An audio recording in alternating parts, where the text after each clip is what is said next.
تاجداري ختم نبوت زنده باد. د جمعې مبارکه ورځ د نن په ټول ملک کې د تشکر په توګه د جمعې د مانځه نه پس غونډې روانې دي.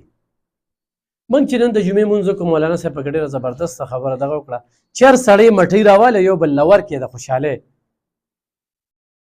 ځکه چې هغه خلکه چې هغه د حضور پاک صلی الله علیه و وسلم په شان کې د ګستاهۍ کوششونه کړي دي، ګستاهۍ کړي دي، انجام ته رسېدلي دي. خو د کال 1904 د 9 ستمبر هغه یادګاره فیصله چې قادیاني په دې ملک کې هېڅ قسمه خپل دیني پرچار نشي کولی، د هغوی جوماتونه تجمعات نشي ویلی، هغوی چې کوم دی نو داسې سرګرمۍ نشي کولی. نو د هغه ټیم نه چې دغه فیصله وشوله نو هغه هم په عمل کې ډېرې خوشحالۍ وشولې، خو هغوی خپل همت نه دی بایللی. ګرانو کتونکو، دې دوران کې په سپریم کورټ کې یو درخواست دایر شو، دغه مبارک ثاني نوم یادیږي، او هغه د خپل حق دپاره چې یاره دا دی دا دی، په هغې کې چیف جسټس چې کوم دی نو فیصله کړې وه، په هغې باندې مذهبي ګوندونه راپاڅېدل او مسلمانان راپاڅېدل او په هغې باندې احتجاجونه وشو. په هغې کې بیا مذهبي ګوندونو تاریخونه چې کوم دی درخواستونه ورکړل او د هغوی پکې بیا پیشې وشولې. نو دا صرف د مذهبي ګوندونو نه بلکې د ټولو مسلمانانو ګټه ده. او تاسو هسې لږ وخت دپاره سوچ وکړئ، زموږ په کورونو کې چې کله جګړې شي که نه، نو ویلی پیره بابا رو رسه، یا الله زه دې لیدلی وم، یا الله دا قهر دې په ما را نازلو، داسې خبرې موږ کوو. خو د حضور پاک صلی الله علیه و وسلم په ذات یا داسې قسمه خبره به د مسلمان د خولې نه ونرې. دا الله د دغه اخرني پیغمبر باندې د هر مسلمان تن من دن جان بچی اولاد دا ټول قربان. او دا د دغه ځای نه هم پته لګي چې د حضور پاک صلی الله علیه وسلم په شان کې ګستاهي چې کومه ده هغه نه مني. ګرانو کتونکو، ټولو مذهبي ګوندونو په دې کې خپل خپل کردار ادا کړی دی، د کردار نه انکار نه کوو او ورته خراج تحسین هم پیش کوو، دا د هغوی ذمواري خو هم ده. ولې چې دې ته حضور پاک صلی الله علیه و وسلم د دین ورثه وایي، نو خو په داسې ټیم کې دوی خاموشه شي نو بیا چې کوم دی نو موږ ورته په نظر باندې ګورو.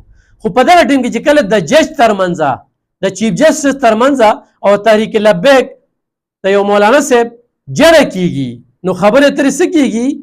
چیف جسټس ته وایي چې تاسو ویل چې یاره خو تحریک لبیک کې همت وي نو هغه دې راشي او مخامخ دې راشي که نه. نو نن چې موږ مخامخ راغلي وو نو ته دا چغې وی چې یاره د تحریک لبیک والا چپ که. دا قاضي محمود اوان سرپرست ټیلپي دا هغه وایي او جرت ته سلام. بیا ورته دغه وایي چیف جسټس چې زما پلار چې کوم دی نو هغه تحریک پاکستان کې یو بهترین تقریر چې کوم دی نو په چوکیادګار کې کړی. نو جواب کې ورته سرور شاه بخاري رکن شورا چې کوم دی نو هغه ورته وایي چې سر د ستا د پلار سره زمونږ څه کار نشته، هغه به د وخت ولي و، خو زمونږ معامله چې کومه ده نو هغه د تا سره ده، ته قادیانانو له ریلیف ورکې. بیا یو بل عدالت کې دغه ګرماګرمي روانه وه. چیف جسټس وایي چې تاسو ته د عدالت ادب معلوم نه دي، چې تاسو څنګه دننه بیا راځئ، دننه څنګه راغلی او کوم انداز هم دی. نو د تحریک لبیک سید سرور سیفي صاحب ورته وایي چې تا ته د دین او د ختم نبوت آداب نه دي معلوم، د دې تعلیم تا سره نشته دی، دا ته کیسه ته د چیف جسټس په عهدې باندې ناست دی. بیا ورته بل دا کوي چې رسول پاک صلی الله علیه وسلم هغه چې همیشه په خندا کې خبره کړې ده، چیف جسټس ورته وایي. نو جواب کې ورته سرور شاه سیفي صاحب وایي چې سر هغوی چې کوم دی یعنې نبي کریم صلی الله علیه وسلم په ختم نبوت باندې چې کله حمله شوې ده یا ګستاهي شوې ده نو د هغې باره کې د هغه تعلیمات چې کوم دی نو حاصل کا. نبی پاک صلی الله علیه وسلم صحابه په خپله لیږلي دي او د ګستاح رسول د ختمېدو یې ورته ویلي دي. په دغه جواب کې ورته دا ویلي. بیا بله خبره کوي چې موږ ړومبې چې کوم دی نو شرعي آیین د هغې پابند یو، وروستو چې کوم دی نو د ملکي آیین. نو دلته کې په دواړو صورتونو کې دواړه قوانینو باندې عمل کیږي. دا ورته د چیف جسټس گفتگو ده د ټیل پي دغه مشرانو ته.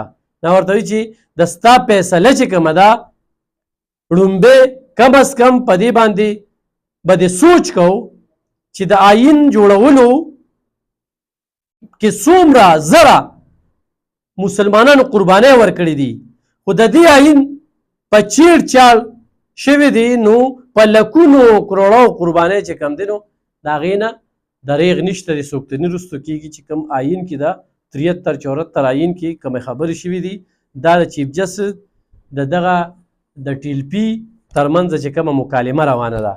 بیا ورته وایي چې ته آیین پېژنې؟ چیف جسټس ورته وایي. نو جواب ورته وایي وي په کروړه خلک، په لکه علما، په زرګونو وکلا دا ټول چې کوم دی نو آیین نه پېژني، صرف ته آیین پېژنې. چیف جسټس ته وایي موږ آیین پېژنو، په دې وجه خو موږ دا فیصله نه منو.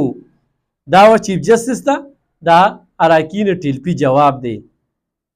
بیا ورته پارلیمنٹ سپریم کورٹ کې فیصلې نو هغه چې کوم دی نو قلدم قرار دے سکتے ہیں. چیف جسٹس ورته وایي. خو د دې په جواب کې چې بیا څومره خبرې ترې شوي دي نو هغه اخره کې چیف جسټس ویلي چې زه اوس په دې فیصله باندې پوه شوم.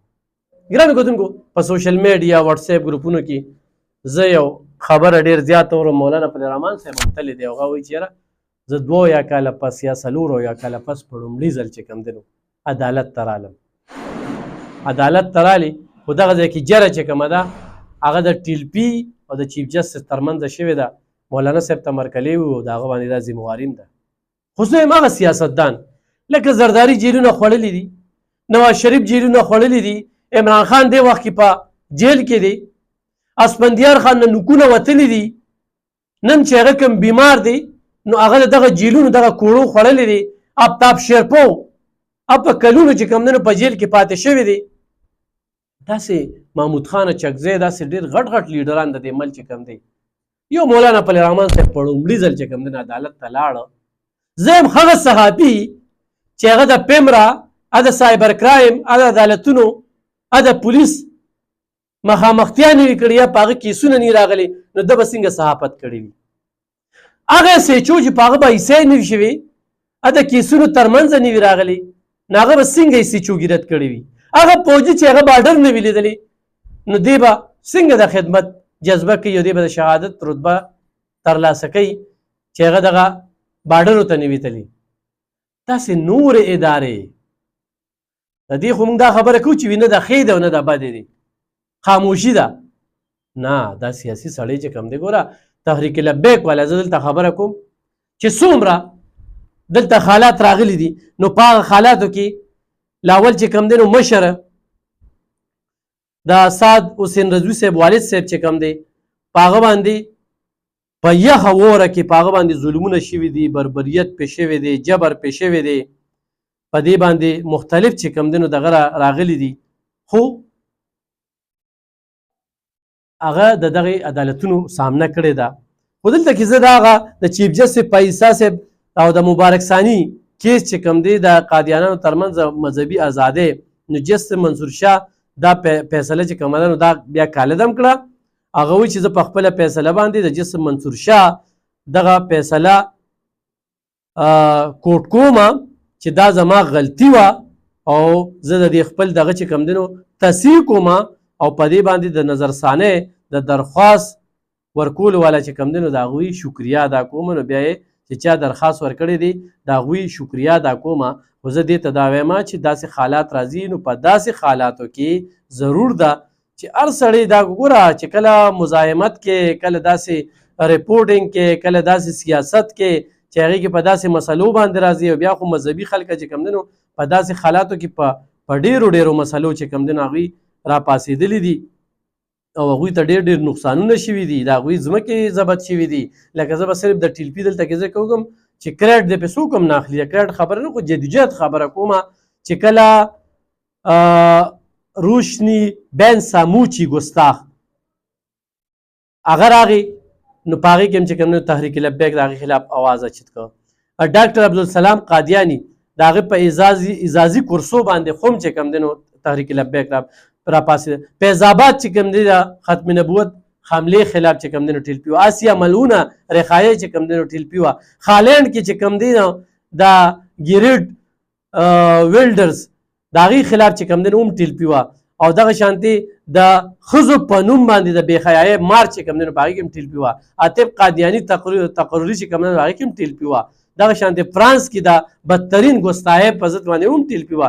سپریم کورټ ختم نبوت چې کوم دی نو په هغې باندې د ډاکې خلاف هم ټیلپي چې کومه د ډومبي روتره او اوس چې کوم دی نو د مینارټي مارچ چې د کوم د مذهبي خلکه چې دلته کېدایي د هغې په نوم باندې بې غیرتي چې کوم دی د هغې خلاف هم دغه وه. نو په هر ځای کې جدوجهد او ګرفتارۍ او کریکډاون او د چادر او چاردیوارۍ د تقدس پامالي چې کومه ده نو په دې کې شهادتونه او پابندۍ دا هم په ټیلپي باندې لګېدلي دي. نو د ټیلپي د ختمېدو هم کوشش شوی دی خو نن ټیلپي چې کوم دی په میدان ده. نو دا خبرې سره زه اتفاق نه کوم چې 72 او 74 سال بعد چې کوم دی ته په لومړي ځل باندې عدالت ته لاړم عدالت ته تګ هم پکار دی او د دغه شانتې حالاتو چې کوم دی نن د یوټیلیټي سټورونو بندې شو پکارو چې په دې کې سخت مزاحمتي تحریک وچلېږي. دلته به څومره خلک بېروزګاره کېږي. مولانا صاحب خو په دې کې روت او سخت ایکشن یې واخیسته نو دغه ریاست په ده باندې مقدمه کوي او بیا عدالت ته ځي. دغه شانتې نن زمونږ وسایل چې کوم دي هغه مرکز خوري.